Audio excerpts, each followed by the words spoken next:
Made in ചൈനയുടെ അങ്കായ് ബസിൻ്റെ പിറകുവശത്തായിട്ടാണ് engine വരുന്നത്. ഈ ഒരു എൻജിൻ്റെ ഗിയർ ബോക്സ് ഇറക്കുന്ന രംഗമാണ് നിങ്ങൾ കാണുന്നത്.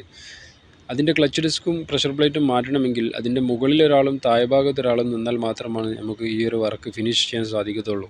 അതിൻ്റെ മുകൾ ഭാഗത്ത് നിൽക്കുന്ന ആൾ അതിൻ്റെ ബോൾട്ടുകളെല്ലാം റിലീസ് ചെയ്ത് ചെയിൻ സോക്കറ്റിൽ ഗിയർ ബോക്സ് താഴത്തേക്ക് ഇറക്കിയതിന് ശേഷം അതിൻ്റെ താഴെ നിന്നുകൊണ്ട് അതിൻ്റെ ക്ലച്ച് ഡിസ്കും പ്രഷർ പ്ലേറ്റും മാറ്റിയതിന് ശേഷം വീണ്ടും ചെയിൻ സോക്കറ്റിൽ തന്നെ മുകളിലേക്ക് ഉയർത്തിക്കൊണ്ട് അത് ഫിറ്റ് ചെയ്യുന്ന രംഗമാണ് നിങ്ങൾ കാണുന്നത്.